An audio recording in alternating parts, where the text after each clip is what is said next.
Hey, this is John Lee Dumas, the founder and host of Entrepreneurs on Fire. And if you're wanting to learn how to embrace change and navigate through disruption as a leader, then listen to the Leadership is Changing podcast with my good friend, Denis Gianoutsos. He's prepared to ignite. Welcome to Leadership is Changing.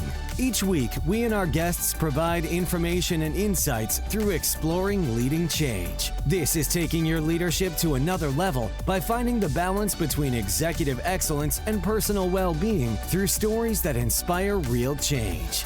It's time to adapt in our fast-moving world when leadership is changing with your host, Denis Gianoutsos. I'm in Southern California, so about a 15-hour flight away from you. Yeah, it's about 15 hours. Yep. Beautiful. And so you, based on your bio and things like that, you've been working for a competitor of mine, as we were saying before. So I was at Hewlett Packard, you're at Dell. What was your role in Dell before? That's interesting. When I first started at Dell, the first few months, I was just an inside salesperson. Oh. But before that, before I started at Dell, I was at Gateway. Remember Gateway? Yep. And because of that Gateway experience, I became one of Michael Dell's first executive assistants. Oh, nice. Back in the 93, 94 timeframe. And from that, my career just started going up. I went into the product group for a little while. I was in marketing for a little while, then back into sales. And then eventually I ran the Western part of the country for Dell. And then I went to China in 2000 for a couple of years. And then from there, went down to Singapore in 2002, 2004, and covered all of South Asia and that part of the world. And so, yeah, there's a lot of Dell experience and met a lot of amazing people and had the opportunity to lead a lot of great teams. Yeah, and it's great you can do that with those kind of large organizations around the world and different people and different cultures. And it's very special to be able to do that and travel the world representing a company to do it. And by the looks of your bio, you're saying, because you look very young, 30-year career in leadership and so forth? Yeah, thank you for that, Bob. I'm going to turn 56 this year. Wow. Yeah, I've been doing this. I've been managing teams and people since I was 24, 25, 30 plus years. It's been a heck of a journey and a lot of fun and met a lot of amazing people along the way. Excellent. And today you've got an organization called 1105 Media. Tell us more about that. So 1105 Media is a very US-centric and focused business. And 99% of our business here in the US, we're a B2B, so business to business, media and marketing technology focused company. So the best way to explain it is that our job is to connect technology buyers with technology sellers. That's what we do. That's the best way to put it. In fact, Dell and HP are clients and software companies are our clients and Amazon's our client. So that's what we do. We do that. We have 56 brands within the 1105 umbrella. We have 5 different business units. We have people spread out all around the country. Almost everybody is remote and we're doing well. It's a very profitable business and it's growing. So that's always good. So that's a little bit about the business. Yeah. And working remote, how's your organization, 1105? I don't know how long you've had it for, but the organization, remote working, the pandemic and things like that, how's it phased? Does it not phase at all? How's it gone? Here's the thing, interesting. And before the pandemic, about a third of the company was already remote. And when the pandemic hit, obviously everybody went remote. We had 6 offices. And now we're down to 1.5 offices. And by Q2 of next year, we'll be down to 1 office. And by the end of next year, that one big office we have will probably be cut in half. So look, all I can tell you is that my team loves it. It works very well for my team. I'm a big advocate of it. In fact, I talk about it a lot that this is just the future, the way the work is going to go. And I believe we built a really strong culture and we don't do any of this nonsense that other companies do in terms of tracking people's keystrokes or making you turn on your camera while you're working or any of that nonsense. We have a lot of transparency and trust in the business here. And it's proven itself by the fact that in the last 11 months, we've only had one person quit in the last 11 months at the company. And we believe we do a really good job of really focusing on the employee and employee experience and really making our employees the most important customer that we have is our employees. So that's what we focus on. And they take care of the external customer. That's excellent. I really like the way you put that as that employee experience and the most important customer. Do you think then, I'm not going to actually, because there's questions I've got for you, I'm going to ask towards the last question now, actually, because you brought it up about employees. Their expectation of leaders today, has that changed at all? My organization demographic runs a little bit older than most, but I will tell you, based on I'm a member of this group called YPO and other groups like that. And so I've been around it, and I wrote a book about this actually called Chase Greatness. And I'll tell you that the research shows that the next 2 years, the majority of the workforce is going to be Gen Z and millennial. And for the first time, women will have a slight majority in the workplace. So to answer your question, yeah, leadership has to change. It absolutely does. And it started with myself. I believe I needed to change, and I changed a lot during COVID. We started changing right before COVID, but COVID accelerated things. We became a very decentralized organization. We pushed all decision making down into the teams, to the different business units. So corporate is no longer a bottleneck. And that was a great thing to do. So we've been doing that now for 4+ years, and it's been a home run. I understand that you're the CEO and the co-founder of Clockwork. Now, tell us a little bit more about that organization. Sure. Clockwork is an experience design and technology consultancy. We're based in Minneapolis. We've got clients all over the globe.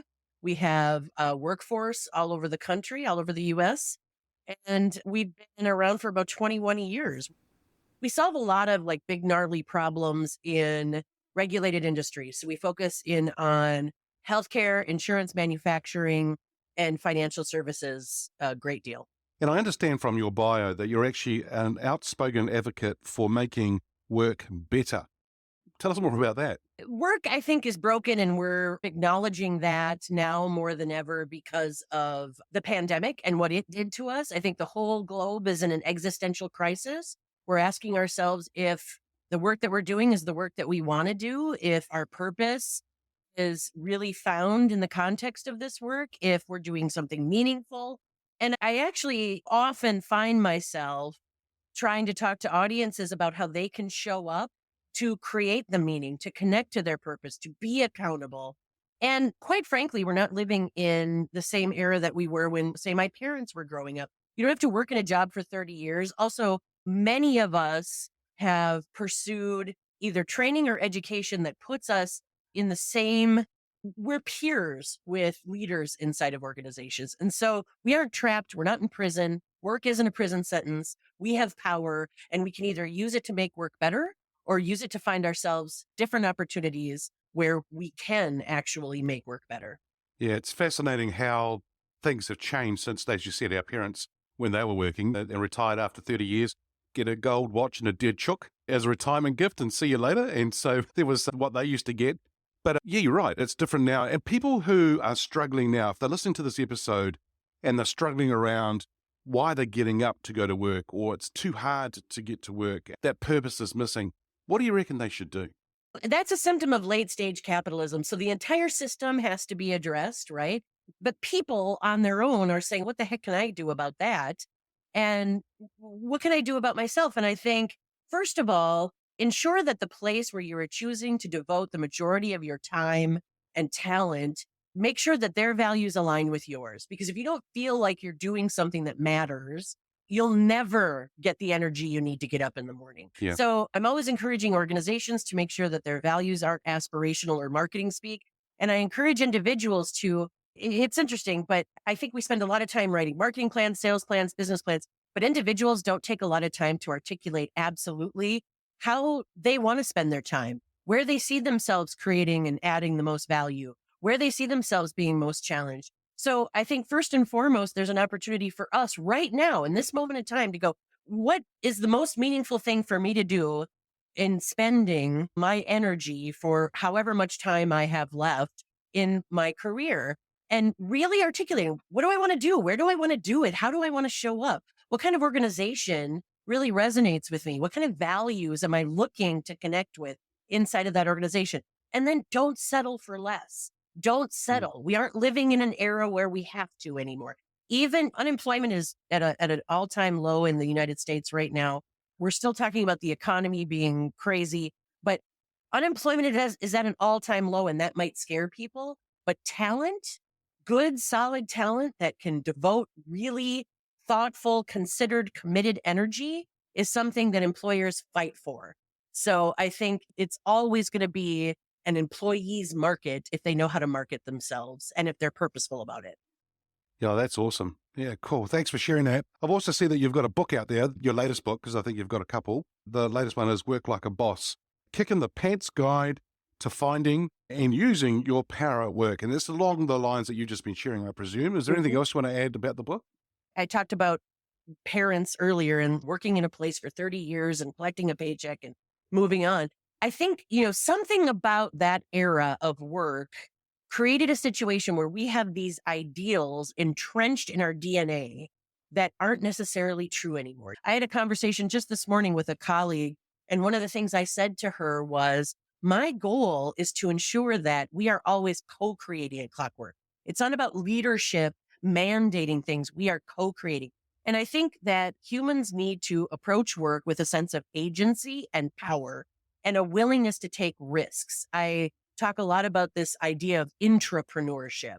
Your podcast is about leadership. And when I thought about what I was going to speak to in this conversation, one of the points that I make with everybody is leadership is not delineated by a line on the org chart anymore. I think the expectation is that we need leaders throughout organizations. We need people to be able to take initiative, make decisions, take risk, not be so siloed and focused on a single thing that they aren't valuable anyplace else. People who are constantly evolving, who want to be challenged. I think that leadership looks different because we need it in so many different areas inside of companies. I think it's awesome what you're sharing there. Question I've got for you, though, is how did you get into leadership? I always tell people that leaders aren't people that say, follow me, darn it. They're people who other people feel compelled to follow. And I think early in my career, I wasn't somebody who approached every opportunity as if I will do this and then you will owe me. I approached opportunities as a chance for me to demonstrate my skills, my way of thinking, my strategic capacity.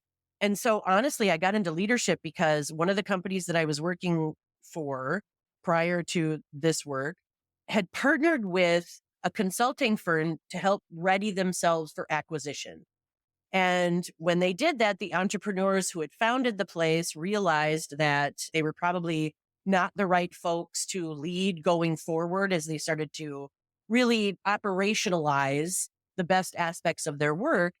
And they asked the consultant, should we post a job for a new president? Should we go looking to recruit that? And he said to them, your president, your boss, your leader is right under your nose. And it's this person who has learned every aspect of the business, worked in every aspect of the business, provided, added value in every aspect of the business, and is showing up as a leader already. And that was a real opportunity for me. I recognized that, they decided they needed a boss and they realized their boss was right there. And so I give them kudos to two men who saw something in me that maybe at the time I didn't see in myself, but also were willing to really value the work and the contributions that I had made to such a degree that they were willing to give me an opportunity to lead. Brilliant. And what was it like for them to step aside to allow you to be involved? And that transition, what was that like? I think that it was hard at first. It was hard for me to take the wheel as much as it was hard for them to let go of it, because that was always who they had been. And I'd been trained to be subordinate. And so in my role as a subordinate, as an employee of these two people, it was easy for me to lead everybody else. But when it came time for me to also include them in that group, that was a tough challenge. And yet I go back to the whole co-creation thing. When we opened ourselves up to the power of our energy combined, it became really exciting to consider what we might do if we all focused on our highest and best use. Yeah, and I think even the word that sort of popped into my head as well when you talked about that was your intent. For all of you, all three of you, was the intent of what we wanted to do here and working together. And I think that's special, very special. I see a lot of organizations do go to market. We've got to go and find that new CEO, president, and so forth. And there are some really good bench strength talent sitting in the organization. And I think that consultant was really smart in actually seeing the gems within the organization and bringing that out. And I think that's smart, very smart. Thank you for listening to this episode of Leadership is Changing with your host, Denis Gianoutsos. Each week, we and our guests provide information and insights through exploring leading change, inspiring executives and leaders to adapt and lead a bigger game in a fast-moving world.